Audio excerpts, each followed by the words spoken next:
ಆಚಿ ಮಸಾಲ. ಎಂತ ಅಡಿಗೆಯ ರುಚಿಯಾಗೋ ರಹಸ್ಯವು 20 ರೂಪಾಯಿ. ಪ್ರಕೃತಿ ರೌದ್ರ ನರ್ತನಕ್ಕೆ ಇಡೀ ನೇಪಾಳದಲ್ಲಿ ಅಲ್ಲೋಲ ಕಲ್ಲೋಲವಾಗಿದೆ. ಕ್ಷಣ ಕ್ಷಣಕ್ಕೂ ಹೆಣಗಳ ರಾಶಿ ಸಿಗುತ್ತಲೇ ಇದೆ. ಹಿಮಾಲಯದ ಮೇಲ್ಭಾಗದಲ್ಲಿ ಉಂಟಾದ ಪ್ರಕೃತಿಯ ವಿಕೋಪಕ್ಕೆ ಅದೆಷ್ಟೋ ಕುಟುಂಬಗಳು, ನೂರಾರು ಜೀವಗಳು ನೀರಿನಲ್ಲಿ ಕೊಚ್ಚಿ ಹೋಗಿವೆ. ಅಷ್ಟಕ್ಕೂ ಈ ಭೀಕರ ವಿಕೋಪ ಸಂಭವಿಸಿದ್ದು ಹೇಗೆ? ನೇಪಾಳ ನರಕವಾಗಿದ್ದಾದರೂ ಹೇಗೆ? ಈ ಕುರಿತ ಸ್ಪೆಷಲ್ ರಿಪೋರ್ಟ್ ಇಲ್ಲಿದೆ ನೋಡಿ. ನೇಪಾಳದಲ್ಲಿ ಈಗ ಬರೀ ನೀರಲ್ಲ, ಸಾವಿನ ಪ್ರವಾಹ. ರಕ್ಕಸ ನದಿಯ ಅಟ್ಟಹಾಸಕ್ಕೆ ಊರಿಗೆ ಊರೇ ಸರ್ವನಾಶ.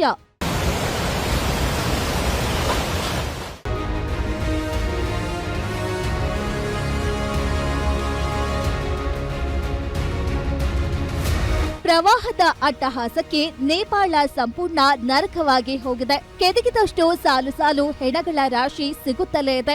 ಬೋಟೆಕೋಶಿ ನದಿಯ ದಂಡೆಯಲ್ಲಿ ಜೀವಿಸುತ್ತಿದ್ದ ನೂರಾರು ಜನರ ಪಾಲಿಗೆ ಬುಧವಾರ ಕರಾಳ ದಿನವಾಗಿ ಬದಲಾಗಿದೆ. ಎದ್ದಕ್ಕಿದ್ದಂತೆ ನುಗ್ಗಿದ ಹಠಾತ್ ಪ್ರವಾಹ ಹಾಗೂ ಮಣ್ಣಿನ ರಾಶಿಗೆ ಇಡೀ ವಸತಿ ಪ್ರದೇಶಗಳೇ ಬಲಿಯಾಗಿವೆ. ನೋವಾಕೋಟ್ನಲ್ಲಿ ಎಲ್ಲೆಲ್ಲೂ ಅವಶೇಷಗಳಷ್ಟೇ ಕಣ್ಣಿಗೆ ಬೀಳ್ತಿದ್ದು, ಮಣ್ಣಿನ ಅಡಿಯಿಂದ ಒಂದೊಂದೇ ಶವಗಳನ್ನ ಹೊರತೆಗೆಯಲಾಗ್ತಿದೆ.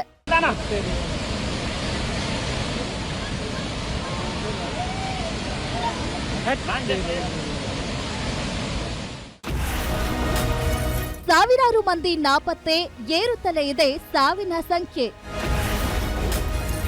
ಶವಗಾರದಲ್ಲಿ ಹೆಣಗಳನ್ನ ಇಡೋದಕ್ಕೂ ಜಾಗವಿಲ್ಲದೆ ಪರದಾಟ.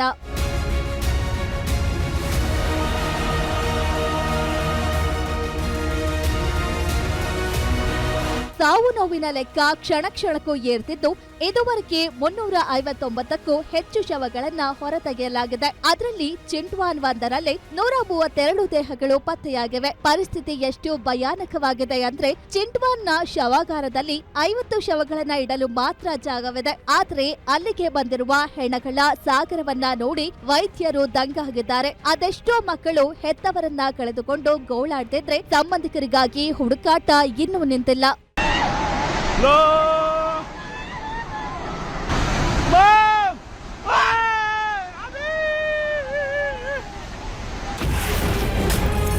ಹಿಮಪರ್ವತ ಕುಸಿತಕ್ಕೆ ರೌದ್ರ ರೂಪ ತಾಳಿದ ಬೋಟೆಕೋಶಿ ನದಿ. ನೀರಿನ ಜೊತೆ ಬಂಡೆ, ಮಣ್ಣು, ಮರದ ದಿಮ್ಮಿಗಳೇ ಬಂದು ಅವಾಂತರ.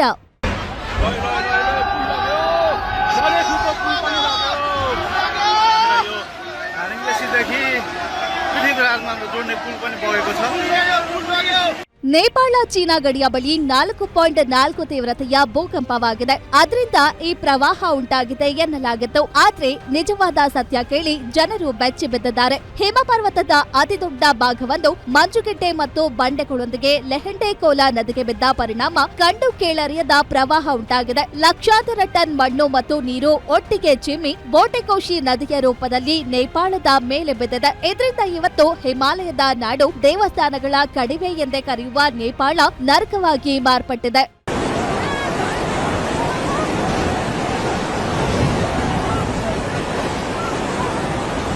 ಆದರೆ ಈ ಭೀಕರ ವಿಕೋಪ ಬರೀ ಪ್ರಕೃತಿಯ ಮುನಿಸಷ್ಟೇ ಅಲ್ಲ. ಇದರ ಹಿಂದೆ ನೆರೆಹೊರೆಯ ಚೀನಾದ ಎಡವಟ್ಟು ಮತ್ತು ಕುತಂತ್ರವೂ ಇದೆ ಎನ್ನಲಾಗ್ತಿದೆ. ಗಡಿ ಭಾಗದ ಜಿರಾಂಗ ಪ್ರದೇಶದಲ್ಲಿ ಚೀನಾ ಕೈಗೊಂಡಿರುವ ಸಾಲು ಸಾಲು ಅವೈಜ್ಞಾನಿಕ ಕಾಮಗಾರಿಗಳೇ ಈ ದುರಂತದ ತೀವ್ರತೆಯನ್ನ ಹೆಚ್ಚಿಸಿವೆ ಎನ್ನಲಾಗ್ತಿದೆ. ಚೀನಾ ಬೆಟ್ಟಗಳನ್ನ ಕೊರೆದು ನಡೆಸುತ್ತಿರುವ ಬೃಹತ್ ನಿರ್ಮಾಣ ಕಾರ್ಯಗಳಿಂದ ಹಿಮನದಿಗಳ ಸಮತೋಲನ ತಪ್ಪಿದೆ ಎಂಬ ಆರೋಪವೂ ಕೇಳಿ ಬರ್ತಿವೆ.